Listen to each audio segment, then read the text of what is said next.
नमस्कार, खबरों का पंचनामा में आपका स्वागत है। मैं हूं आपके साथ अंशिका। हम लेकर आए हैं देश दुनिया की 5 बड़ी खबरें, जिनके विश्लेषण के लिए मेरे साथ स्टूडियो में मौजूद हैं कैपिटल टीवी के editor in chief doctor Manish Kumar. Doctor साहब, बहुत बहुत स्वागत है। धन्यवाद। सबसे पहले नजर डालते हैं हेडलाइंस पर। जोहान्सबर्ग में पीएम मोदी ने की चीनी राष्ट्रपति शी जिनपिंग से बातचीत। G20 के बाद दोनों की पहली मुलाकात। ब्रिक्स के विस्तार पर प्रधानमंत्री ने भारत का रुख किया साफ। चंद्रयान की सफलता पर क्रेडिट जंग शुरू। कांग्रेस ने मिशन को बताया नेहरू की उपलब्धि। बीजेपी ने पलटवार में अटल और मोदी सरकार को दिया श्रेय।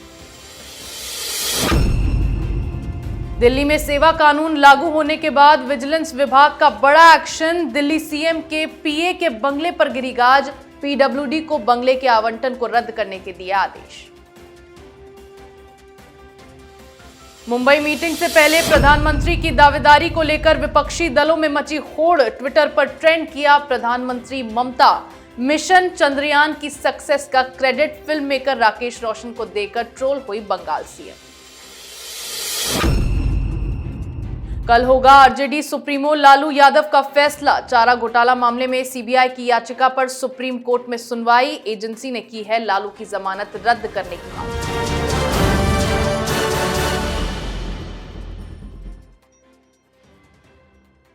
खबरों की शुरुआत में बात करेंगे ब्रिक्स सम्मेलन के आखिरी दिन की। दक्षिण अफ्रीका में चल रहे 15वें ब्रिक्स सम्मेलन का आज तीसरा दिन रहा, जिसमें पीएम नरेंद्र मोदी ने चीन के राष्ट्रपति शी जिनपिंग से मुलाकात की। प्रेस कॉन्फ्रेंस में अपनी सीटों पर बैठने से पहले पीएम मोदी और शी जिनपिंग बातचीत करते नजर आए। ये नवंबर 2022 में दोनों नेताओं के बीच हुई मुलाकात के बाद की पहली मुलाकात है। इसके साथ ही ब्रिक्स के विस्तार पर तमाम अटकलों पर विराम लगाते हुए आज पीएम मोदी ने भारत के नजरिए को रखा। उन्होंने अपनी बातों से साफ कर दिया कि भारत ब्रिक्स के विस्तार का विरोधी नहीं है। डॉक्टर साहब, एक तो चीनी राष्ट्रपति से बातचीत, वो कितनी अहम, और दूसरा ब्रिक्स के विस्तार पर जो पीएम ने रुख साफ किया है, वो कितना मायने रखता है? देखिए, जब दो राष्ट्राध्यक्ष या दो सरकार के मुखिया आपस में मिलते हैं तो दो तरीके से मुलाकातें होती है। एक तो प्लेजेंट्रीज कि आप किसी प्लेटफॉर्म पे, किसी ऑर्गेनाइजेशन में, किसी मीटिंग में आप गए तो आपने कुछ बातचीत, हेलो हाय किया, मामला खत्म हुआ। डिप्लोमेसी में इसे बातचीत नहीं कहते। होता यह है कि आप अगर कोई बातचीत हो रही है तो वो स्ट्रक्चर्ड होना चाहिए कि पहले से कुछ बातचीत तय हो कि इधर से हम ये बात करेंगे, उधर से वो बातचीत होगी, या किन किन बातों पे हम लोग चर्चा करेंगे, वो पहले से तय होता है। मीडिया के लिए खबर ज़रूर है कि शी जिनपिंग से मुलाकात हुई, लेकिन प्रधानमंत्री मोदी और मोदी सरकार चीन के साथ रत्ती भर भी कोई कॉम्प्रोमाइज़ करे, ऐसा कोई सिग्नल सरकार दे नहीं रही।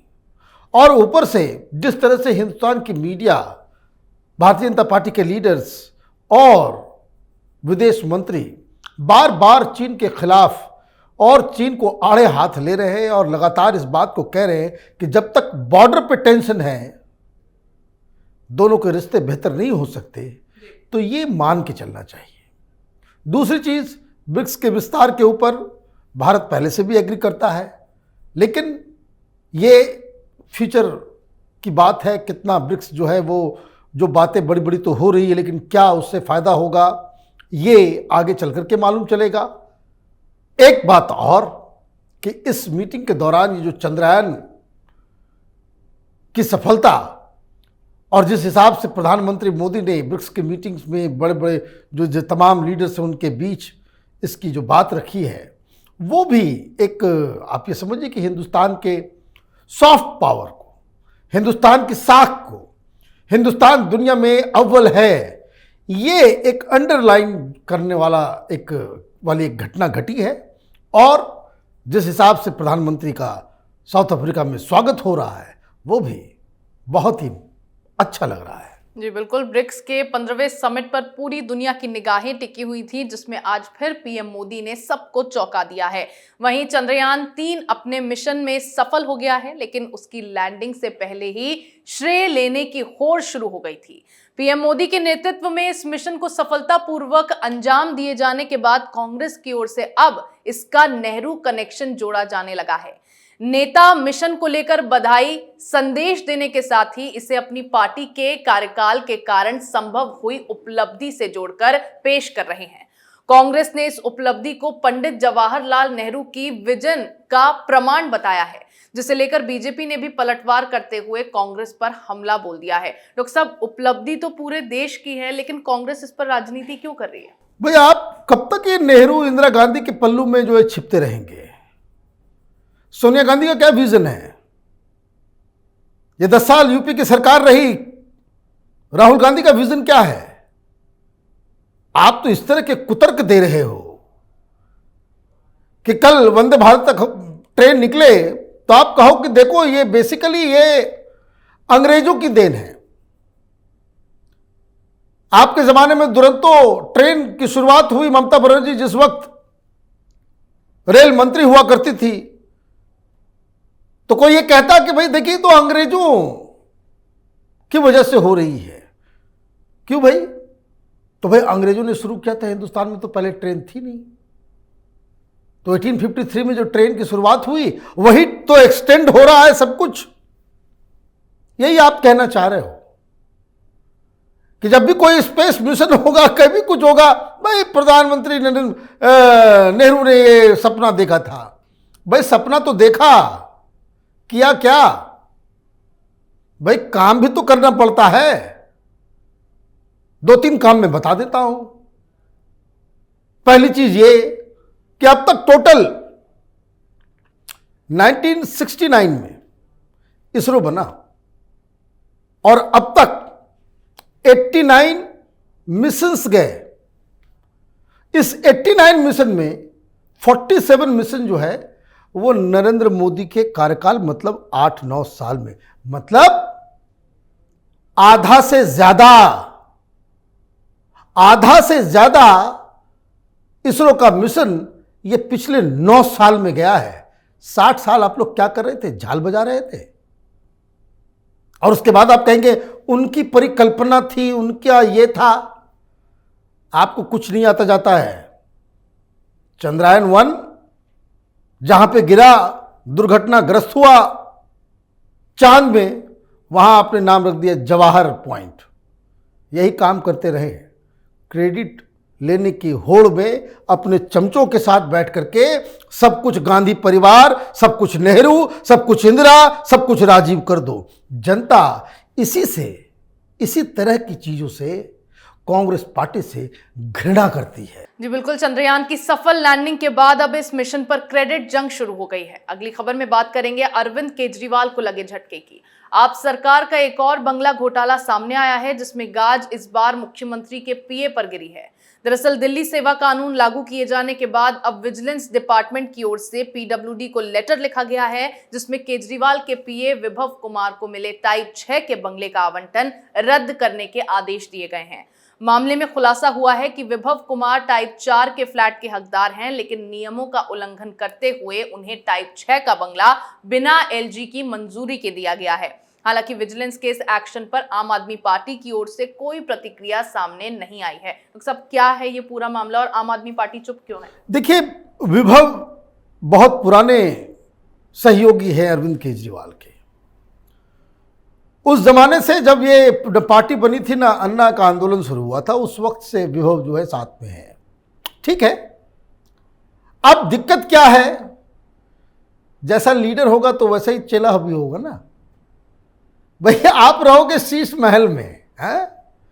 पब्लिक के पैसे का नाजायज खर्च अपनी अय्याशी के लिए आप बाथरूम में जो है 4.5 लाख रुपए का अगर आप कमोड लगाओगे, 9 लाख रुपए का पर्दा लगाओगे, हैं? शीश महल, तो आपका जो स्टाफ होगा वो भी तो यही करेगा। आपने इलीगल तरीके से शीश महल बनाया तो आपने इलीगल तरीके से टाइप 6 का मतलब ये हुआ कि जो मंत्रियों को मिलता है वो भी सीनियर मंत्रियों को मिलता हो, लुटियन। तो ये तो सारे लोगों को ये बीमारी लगी हुई है।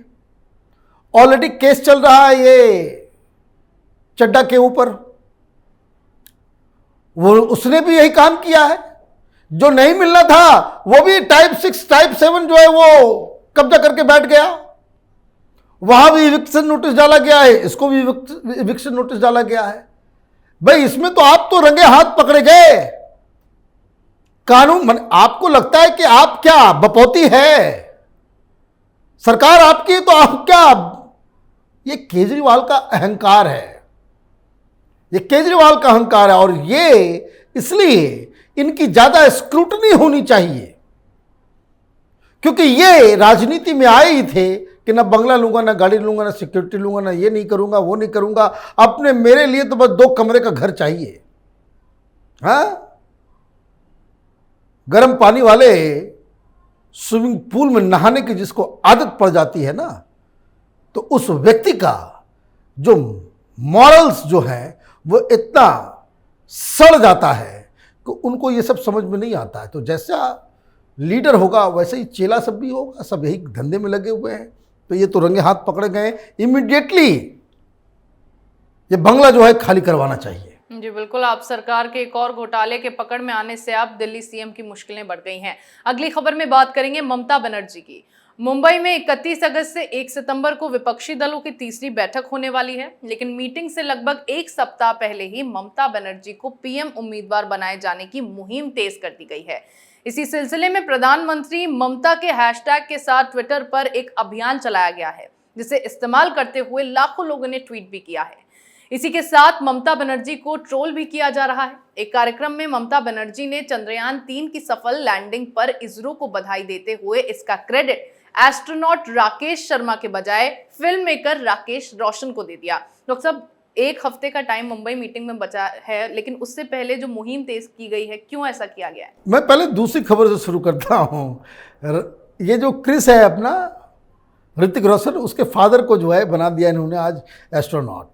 ठीक है, मिस्टेक होता है कभी कभी, लेकिन आप जब घृणा से ग्रसित होते हैं ना, तो यही सब होता है। 2-3 गलतियां कर दी ममता बनर्जी ने।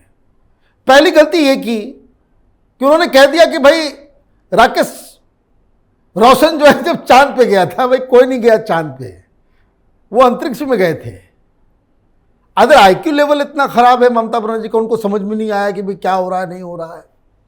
बहुत सारे उस तरह के दिमाग से पैदल नेताओं का बयान आ ही रहा है। राजभर का आपने सुना कि वापस लौटेगा चंद्रयान, फिर कोई उसमें चंद्रयान में जो है यात्रियों को शुभकामनाएं दे रहा था।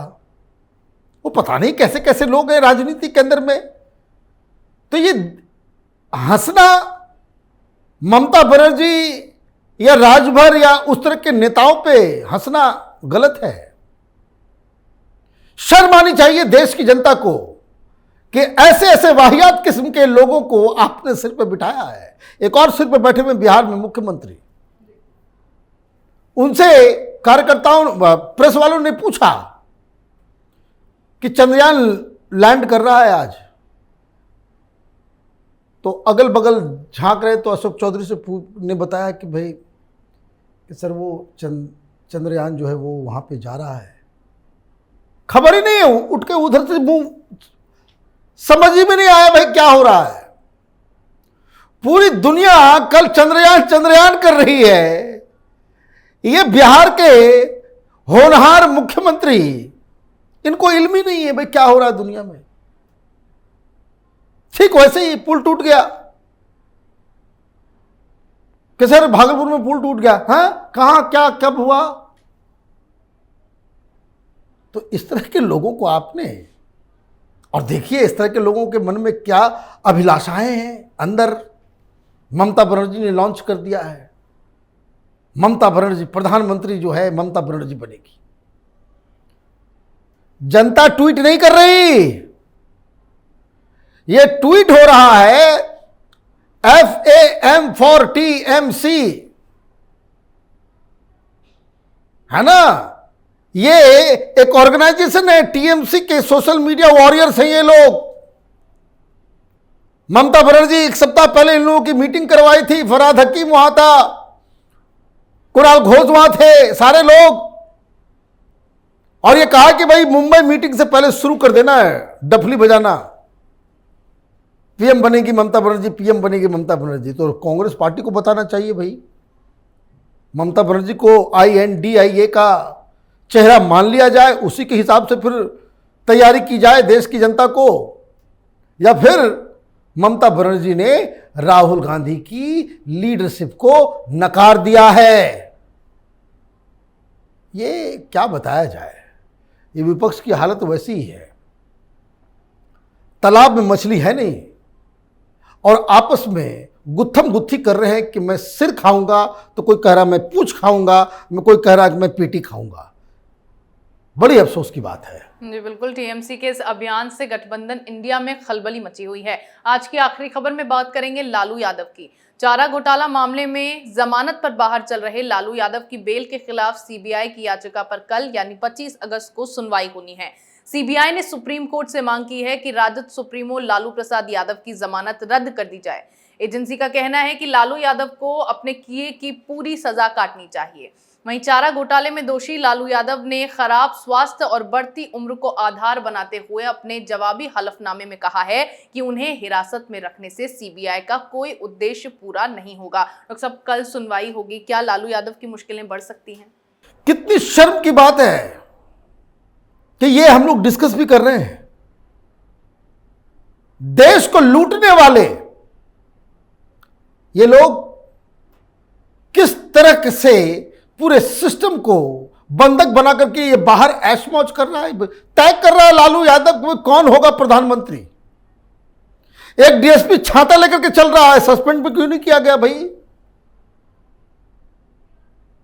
मैंने जो चारा चोरी में साबित हो चुका, कोर्ट ने जिसे सजा सुना रखा है, उसके लिए हम लोग ये डिस्कस कर रहे हैं कि सुप्रीम कोर्ट में।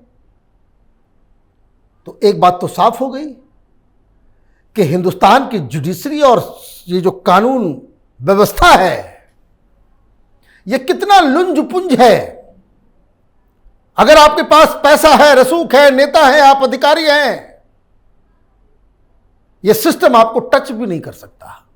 बताइए, मीटिंग ये INDIA की मीटिंग में जा रहे हैं, 15 अगस्त को मीडिया वाले दिखा रहे हैं लालू यादव ने क्या, लालू यादव कह रहे हैं कि भाई अगली बार मोदी जो है वो घर पे झंडा फहराएगा, और लोग कह रहे हैं कि देखो उसको डिफेंड करने वाले भी लोग जो है पैदा हो जाएंगे। तो सुप्रीम कोर्ट के सामने बहुत ही यक्ष प्रश्न है, क्या इस देश में नेताओं को चोरी करने की आजादी दी जाए? क्या ये चोरों को बस इसलिए कि वो किसी पार्टी का नेता है उसके ऊपर सजा माफ कर दी जाएगी?